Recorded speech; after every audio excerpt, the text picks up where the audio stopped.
Hello students. आप सभी का स्वागत है हमारे इस यूट्यूब चैनल में। जितने भी स्टूडेंट इस बार 2025 में झारखंड बोर्ड से यानी कि जेक बोर्ड से अपना 10th का एग्ज़ाम लिखने जा रहे हैं, मैट्रिक का एग्ज़ाम लिखने जा रहे हैं, उन सभी स्टूडेंट के लिए आज का यह वीडियो बहुत ही ज़्यादा इम्पोर्टेंट है। क्योंकि इस वीडियो में हम आप लोगों को साइंस का एक ऐसा क्वेश्चन देंगे, साइंस का इतना ज़्यादा इंपॉर्टेंट क्वेश्चन देंगे कि वो इंपॉर्टेंट क्वेश्चन का बोर्ड परीक्षा में आने का संभावना 99.9% है। क्योंकि सारा का सारा क्वेश्चन इंपॉर्टेंट लिया गया है, सारा का सारा क्वेश्चन को अनुभव के साथ लिया गया है। इस वीडियो को देखने के बाद आप लोगों का बोर्ड परीक्षा में 10 नंबर का कोई सवाल क्लियर हो जाएगा। ठीक है, 10 नंबर का सवाल अगर क्लियर नहीं हुआ तो जब बोर्ड परीक्षा होगा उस समय के बाद इस वीडियो को हम सीधा डिलीट कर देंगे, सीधे अपने चैनल से हटा देंगे। ठीक है, तो ये मेरा प्रॉमिस रहता है कि अगर 10 नंबर नहीं आया तब 10 नंबर का इंपॉर्टेंट क्वेश्चन आप लोगों का क्लियर हो जाएगा, अगर आप इस वीडियो को अच्छे तरीके से देख लेते हैं तो ऑब्जेक्टिव और सब्जेक्टिव को मिला करके। चलिए देखते हैं इसमें हम कौन सा क्वेश्चन को लाए हैं, क्या है इस वीडियो में। देखिए, इस वीडियो में हम ऑल वीवीआई क्वेश्चन को लिए हैं चैप्टर 12 से, जिसका नाम है विद्युत धारा के चुंबकीय प्रभाव। यानी कि विद्युत धारा का जो चुंबकीय प्रभाव वाला चैप्टर है, इससे 5 क्वेश्चन ऐसा लिए हैं जो कि बहुत ज़्यादा इंपॉर्टेंट है आप लोग के बोर्ड एग्जाम 2025 के लिए। ठीक है, तो चलिए पहला क्वेश्चन देखते हैं। देखिए, पहला क्वेश्चन में पूछा गया है कि विद्युत मोटर क्या है, इसकी बनावट तथा क्रियाविधि का वर्णन करें। विद्युत मोटर के बारे में पूछ रहा है। ठीक है, कि विद्युत मोटर क्या होता है, इसका बनावट कैसे होता है, या कार्य कैसे करता है, सारा चीज। और ये जो क्वेश्चन है ये आया हुआ है बोर्ड परीक्षा में कितना बार, तो 4 बार। ठीक है, कब कब आया हुआ है, 2022 में, 2020 में, 2015 में, 2010 में, यानी कि 4 बार ये क्वेश्चन पूछा जा चुका है। इसलिए 2023 में नहीं पूछा गया और 2024 में भी नहीं पूछा गया, लेकिन 2025 में आने का संभावना इसका 100% हो जाता है। कितना हो जाता है, 100%। क्योंकि ये क्वेश्चन 2 साल नहीं आया है, गैप किया है, तो 100% इसका चांस है कि ये क्वेश्चन पूछा जाएगा। इसलिए सबसे पहले वीवीआई इसको आपको अपने कॉपी में टिक कीजिए और लिख लीजिए। चलिए इसका आंसर देखते हैं, अच्छे तरीके से समझते हैं आप लोगों के साथ। देखिए, सबसे पहले क्या लिखा हुआ है कि यह एक ऐसी युक्ति है जो विद्युत ऊर्जा को यांत्रिक ऊर्जा में परिवर्तित कर देती है। ठीक है, देखिए विद्युत मोटर क्या है, एक ऐसा युक्ति है, एक ऐसा उपकरण है, एक ऐसा मशीन है। ठीक है, जो क्या करता है, विद्युत ऊर्जा जब इसको दिया जाता है तो उस ऊर्जा को ये यांत्रिक ऊर्जा में चेंज कर देता है। जैसे कि हम लोग के घरों में विद्युत पंखा है, विद्युत का हेयर ड्रायर वाला मोटर लगा है। ठीक है, उसके बाद हम लोग के घरों में जो सिंचाई होता है वो मोटर है। उसके बाद हम लोग घर में मिक्सी है। ये सब सारा चीज़ विद्युत ऊर्जा को यांत्रिक ऊर्जा में परिवर्तित करने वाला से ही बना है, यानी कि विद्युत मोटर से ही बना हुआ है। ठीक है, चलिए अब इसका सिद्धांत देखते हैं कि इसका सिद्धांत क्या कहता है। ठीक है, चलिए यहाँ पर देखिए इसका सिद्धांत क्या लिखा है कि यह विद्युत चुंबक के प्रभाव के सिद्धांत पर आधारित है जो फ्लेमिंग के वामहस्त नियम पर कार्य करता है। देखिए लिखा हुआ है कि ये जो विद्युत का मोटर है ये विद्युत धारा के चुंबकीय प्रभाव के सिद्धांत पर कार्य करता है। विद्युत धारा का चुंबकीय प्रभाव का सिद्धांत क्या है, आप पिछला चैप्टर में पढ़ लिए होंगे। ठीक है, मतलब पिछला वीडियो में देखे होंगे। अब देखिए ये भी एक बात और एक है कि ये फ्लेमिंग का वाम हस्त नियम पर आधारित है। ठीक है ना, ये जो विद्युत मोटर है ये फ्लेमिंग के 2 नियम में से, वाम हस्त और दक्षिण हस्त, इसमें से जो बायां हाथ का नियम है, जो वाम हस्त नियम है, उस पर आधारित है। ठीक है, अब चलिए इसका हम बनावट देखते हैं। देखिए बनावट को हम पिक्चर के साथ समझेंगे, पहले इसको पढ़ लेते हैं। कह रहा इसमें ABCD एक कुंडली होता है। इसे लोहे के करोड़ पर विद्युत रोधी तांबे के तार को लपेट कर बनाई जाती है। इसे आर्मेचर भी कहते हैं। यह एक शक्तिशाली चुंबक के ध्रुव के बीच में रहता है। कुंडली के दोनों सिरे विभक्त वलय एक्स एवं वाई से जुड़े होते हैं। ठीक है, जो B1 B2 ब्रूस से जुड़े होते हैं। चलिए अभी इसको इस पिक्चर के माध्यम से अच्छे तरीके से समझते हैं। देखिए यहाँ पर बोला गया है, ये वाला है पिक्चर, आप साफ साफ देखिए बड़े पिक्चर को। ठीक है, इसमें एक कुंडली होता है, ये लाल रंग से जो आपको दिख रहा है ये एक कुंडली है। ठीक है, इस कुंडली में का नाम है ABCD। ठीक है, यहाँ पर A, यहाँ पर B और यहाँ पर C है, यहाँ पर D। ABCD एक कुंडली है कुछ इस प्रकार से, यहाँ पर आप देख सकते हैं। ठीक है ना, यहाँ पर थोड़ा सा छुप गया, एक सेकंड रुकिएगा, इसको साइड करते हैं, बगल में बनाते हैं। ठीक है, ये देखिए कुछ इस प्रकार से एक कुंडली है। ठीक है, यहाँ पर A B और C और D ये कुंडली हो गया। और ये जो कुंडली है ये लोहे का करोड़ का बना हुआ है। इसके ऊपर में बहुत सारा तांबा का तार लपेटा जाता है। ठीक है ना, तांबे के तार लपेटने के बाद 2 छोर बचता है, एक इधर छोर लास्ट वाला, एक शुरू वाला। दोनों छोर को यहाँ पर इसमें जोड़ा जाता है। ठीक है ना, ये जो जोड़ा जाता है इसको बोलते हैं सिरा है X। ठीक है ना, और इधर सिरा है Y। और X जो सिरा है वो B1 ब्रश से जुड़ा हुआ है, और X2 जो सिरा, यहाँ पर थोड़ा सा इसको और बड़ा कर लेते हैं, ये देखिए ये जो कुंडली का एक सिरा है ये एक्स से जुड़ा हुआ है और ये जो सॉरी डी है वो वाई से जुड़ा हुआ है, ठीक है। यहाँ पर ब्रूस दिया हुआ है, ये इस ब्रूस का नाम है B2 या फिर B1 भी मान सकते हैं। इधर वाला को मान लेते हैं B1, ठीक है ना। इस तरह से इसका बनावट है, ठीक है। ये हो गया इसका बनावट। और बगल में एक तरफ और एक तरफ, दोनों तरफ इसका चुंबक है। और ये जो कुंडली ये बीच में है, ठीक है ना, चुंबक के बीच में, शक्तिशाली चुंबक के बीच में है। बहुत ज़्यादा शक्तिशाली होता है इसका चुंबक। अब चलिए इसके कार्यविधि को अच्छे ढंग से देखते हैं, साफ तरीके से। तो चलिए अब हम इसका कार्यविधि या क्रियाविधि को अच्छे तरीके से समझ लेते हैं। देखिए सबसे पहले लिखा हुआ है, जब कुंडली में विद्युत धारा प्रवाहित किया जाता है तो कुंडली की भुजाएं AB तथा CD पर बराबर परंतु विपरीत बल कार्य करता है, जिससे कुंडली के एक भाग में CD को, ठीक है ना, ऊपरी ओर और दूसरा भाग AB, और यहाँ पर दो प्रिंट हो गया है, ठीक है, सॉरी, ये और ठीक है, और ये दिशा वाला है। AB को नीचे की ओर धकेलता है, इसके द्वारा बल आघूर्ण कुंडली घूमता है। आधे चक्कर में B1 ब्रूस का X और B2 ब्रूस का वायु संपर्क हो जाता है, अतः धारा की दिशा बदल जाती है। देखिए फिर से पढ़ते हैं, दिशा बदल जाती है तथा लगने वाले बलों के कारण कुंडली दूसरा आधा चक्कर भी पूरा करती है।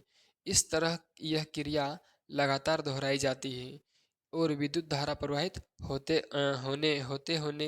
रहने तक, ठीक है, कुंडली घूमती रहती है, जिससे इससे जुड़ा शाफ्ट भी घूमता रहता है। अब देखिए यहाँ पर इसको अच्छे तरीके से पिक्चर के माध्यम से समझते हैं। यहाँ पर ये देखिए, इसे समझने के लिए चुंबक का एक छोटा सा कंसेप्ट आप लोगों को हम जल्दी से समझाते हैं।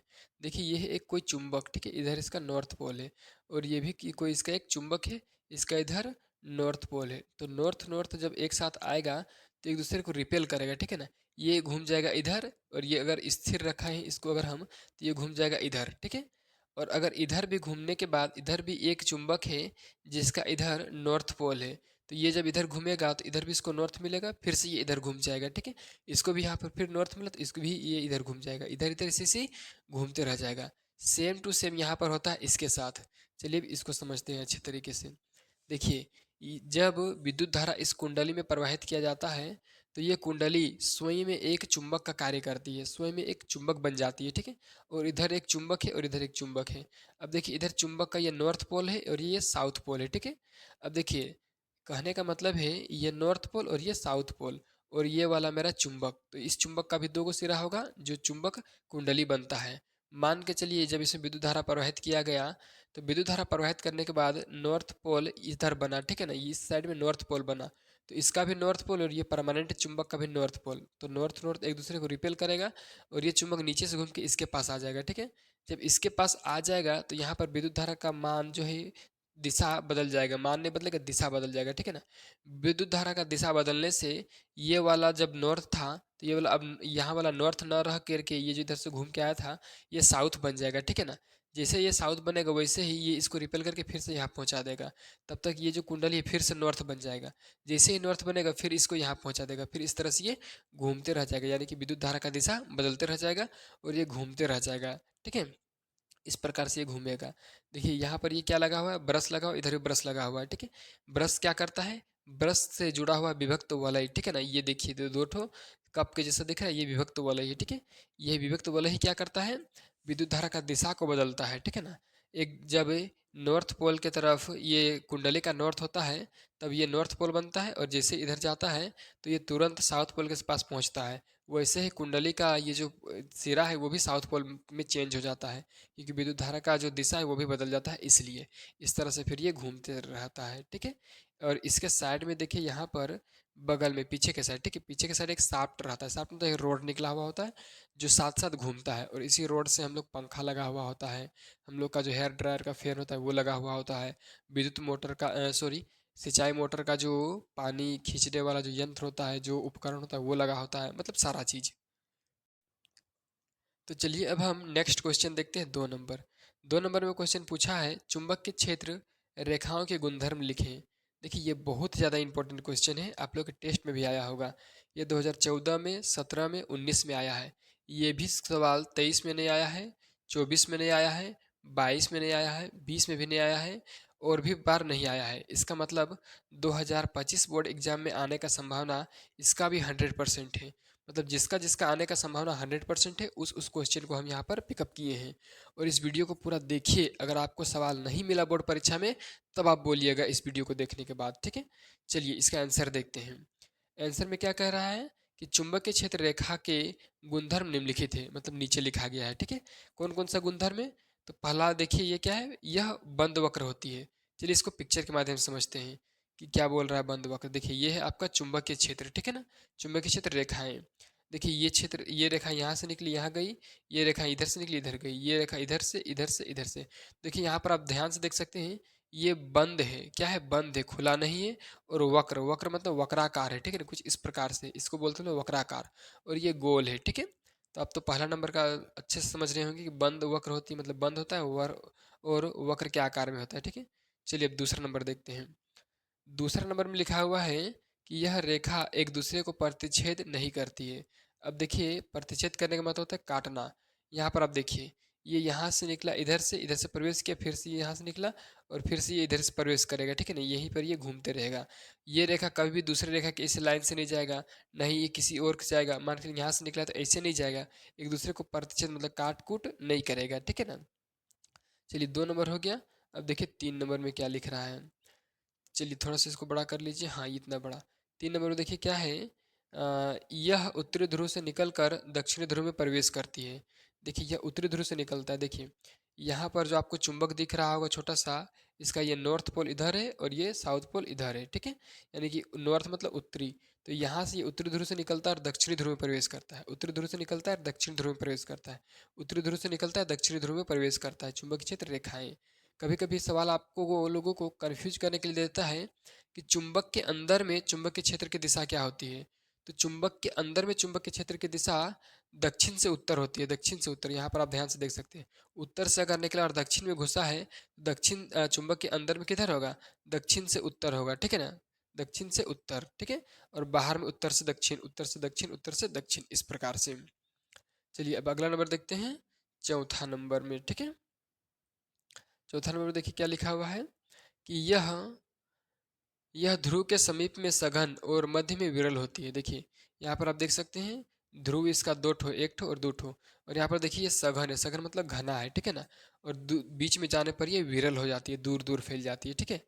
इसकी कहते हैं सरल सघन और विरल। सामने में सघन होता है ध्रुव के सामने और बीच में विरल हो जाता है। अब देखिए सामने सघन होने के कारण इसका चुंबकीय क्षेत्र भी अधिक होता है, ठीक है। इस तरह से आप इसका आंसर समझ गए होंगे। चलिए देखते हैं हम अगला क्वेश्चन, ठीक है। अगला क्वेश्चन में 3 नंबर, और ये भी बहुत ज़्यादा इंपॉर्टेंट है। चलिए इसमें 3 नंबर में क्या क्वेश्चन पूछा है, किसी विद्युत परिपथ में लघुपतन और अतिभारण कब होता है। यानी कि कोई जो विद्युत परिपथ है, इलेक्ट्रिक सर्किट है हमारे घर में, उसमें लघुपतन, लघुपतन का मतलब क्या होता है और अतिभारण का मतलब क्या होता है। यहाँ पर अतिभारण, ठीक है ना, अतिभारण इस तरह से, ठीक है। थोड़ा सा मिसप्रिंट हो गया है। अतिभारण ये है, क्या है? अतिभारण। अब देखिए अतिभारण का मतलब होता है ओवरलोडिंग, ठीक है। और लघुपतन का मतलब होता है शॉर्ट सर्किट, ठीक है। चलिए शॉर्ट सर्किट कब होता है और ओवरलोड कब होता है, इसको समझते हैं अच्छे तरीके से। चलिए आंसर में हम लोग सबसे पहले अतिभारण को समझेंगे, ठीक है, फिर समझेंगे लघुपतन को। कह रहा है जब बहुत सारे विद्युत उपकरणों को एक साथ एक परिपथ में संयोजित किया जाता है तो विद्युत धारा का मान बढ़ जाता है, जिससे अतिभारण या ओवरलोडिंग कहते हैं। देखिए एक आपके घर में स्टेपलाइजर है, उससे 2 ठो तार निकला हुआ है और उससे आप बहुत सारा चीज़, टीवी जोड़ दिए, एसी जोड़ दिए, फ्रिज जोड़ दिए, कूलर जोड़ दिए, हीटर जोड़ दिए, इंडक्शन जोड़ दिए, विद्युत मोटर जोड़ दिए, सिंचाई वाला, विद्युत का हेयर ड्रायर चला रहे हैं, और बहुत सारा चीज़ आप एक साथ चलाते हैं। तो इससे क्या होता है, विद्युत के तारों में बहुत ही तेज गति से विद्युत धारा प्रवाहित होने लगता है। विद्युत धारा का मान भी बढ़ जाता है। विद्युत धारा का मान बढ़ने से क्या होता है, बहुत सारा शॉर्ट सर्किट हो जाता है, ठीक है ना। इस सॉरी ओवरलोडिंग हो जाता है, शॉर्ट सर्किट नहीं ओवरलोडिंग हो जाता है। ओवरलोडिंग मतलब अति भारण, जितना भार होना चाहिए तार में उससे भार बढ़ जाता है, इसी को हम लोग बोलते हैं अति भारण, ठीक है। तो ये कब होता है, जब हम लोग बहुत सारे उपकरणों को एक साथ संयोजित करते हैं तब। सिंपल सा बात है, ठीक है। चलिए अब देखते हैं हम लोग लघुपतन को। क्या कर रहा है, जब किसी कारण से विद्युतमन्य तथा उदासीन तार एक दूसरे के संपर्क में आ जाते हैं तो प्रतिरोध शून्य हो जाता है तथा विद्युत धारा का मान अत्यधिक हो जाता है, जिसके कारण गर्म होकर जिसके कारण तार गर्म होकर सड़ जाता है। इसे लघुपतन कहते हैं। लघुपतन मतलब शॉर्ट सर्किट, आग लग जाना अचानक, ठीक है। ये कैसे होता है, तो आप लोग देखे होंगे विद्युत धारा का जो परिपथ होता है, विद्युत परिपथ यानी कि इलेक्ट्रिक सर्किट, उसमें मुख्य रूप से दो तार होता है, ठीक है ना। पहला तार होता है आप लोगों का कौन सा रंग का, तो पहला तार होता है आप लोगों का लाल रंग का, और दूसरा जो तार होता है वो होता है आप लोग का काला रंग का, ठीक है। इसको बोलते हैं विद्युत मनीय तार मतलब गर्म फेज, और इसको बोलते हैं अर्थिंग तार, ठीक है, मतलब ठंडा फेज। जब दोनों तार एक दूसरे के संपर्क में आ जाता है किसी भी कारण से, हवा चलने के से, सटने के कारण, या दोनों के कहीं कटे हुए जगह पर सटने के कारण, तो इसमें जो विद्युत धारा प्रवाहित होकर इसके साथ जो वापस घूम रहा था, ये बहुत तेज गति से होने लगता है, बहुत तेज गति से, ठीक है ना। क्योंकि इसका प्रतिरोध जो होता है वो शून्य हो जाता है, यानी कि जीरो रेजिस्टेंस हो जाता है। और रेजिस्टेंस जीरो होने के बाद बहुत तेज गति से विद्युत धारा प्रवाहित होने लगता है, जिससे क्या होता है, तार तुरंत गर्म हो जाता है और सड़ जाता है एक दूसरे से, ठीक है ना। तो इस तो चलिए अब हम देखते हैं चौथा नंबर का क्वेश्चन। इसमें पूछा गया है कि फ्लेमिंग के वाम हस्त एवं दक्षिण हस्त नियम को लिखें। यानी कि फ्लेमिंग के द्वारा जो दो ठो नियम दिया गया था, वाम हस्त और दक्षिण हस्त, उसको लिखना है। ये भी क्वेश्चन बहुत ज़्यादा इंपॉर्टेंट है क्योंकि 2018 में, ठीक है, 2018 में पूछा गया था और पूछा नहीं गया है, ठीक है ना। फ्लेमिंग का दक्षिण हस्त पूछा नहीं गया है, वाम हस्त भी नहीं पूछा गया है, और दूसरा क्वेश्चन पूछा गया है, लेकिन ये भी क्वेश्चन बहुत ज़्यादा इंपॉर्टेंट है। चलिए इसको भी चित्र से समझेंगे। चलिए इसके अनुसार क्या कहता है कि अपने बाएं हाथ की तीन अंगुलियां, तर्जनी, मध्यमा और अंगूठे को इस प्रकार फैलाया जाए कि वह एक दूसरे के लंबवत हो। देखिए यहाँ पर ये तीन अंगुलियां फैलाया गया है, ये है अंगूठा, ये है तर्जनी और ये है आपका मध्यमा, ठीक है।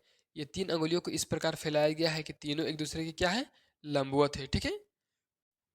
फिर यहाँ पर क्या बोला गया है कि इस प्रकार फैलाया जाए कि तीनों एक दूसरे के लंबवत हो, और क्या बोला गया है, अगर तर्जनी विद्युत क्षेत्र की दिशा को दर्शाता है, और और क्या दर्शाता है, यहाँ पर लिखा हुआ देखिए, फैलाया जाए कि एक दूसरे के लंबवत हो यदि तर्जनी चुंबक के क्षेत्र की दिशा, ठीक है ना, और मध्यमा विद्युत धारा की दिशा, देखिए मध्यमा है, विद्युत धारा की दिशा को प्रदर्शित करेगा। तो जो अंगूठा बचता है वो किसको दर्शाएगा, तो वो विद्युत चालक की दिशा को दर्शाएगा, ठीक है ना, विद्युत चालक की दिशा को संकेत करेगा, ठीक है, अंगूठा। विद्युत चालक कहने का मतलब बल की दिशा, ठीक है ना, जिधर घूमेगा वो विद्युत मोटर, ठीक है ना, उस दिशा में ये संकेत करेगा। चलिए अब अगला देखते हैं हम यहाँ पर, ठीक है ना। ये दूसरा नियम इनका। दूसरा नियम में क्या कहता है, अपने दाएं हाथ की तीन अंगुलियां, तर्जनी, मध्यमा और अंगूठे को इस प्रकार फैलाया जाए कि वह एक दूसरे के लंबवत हो। यदि तर्जनी चुंबक के क्षेत्र की दिशा तथा अंगूठा चालक की गति की दिशा प्रदर्शित करे तो मध्यमा विद्युत धारा की दिशा को प्रदर्शित करेगा।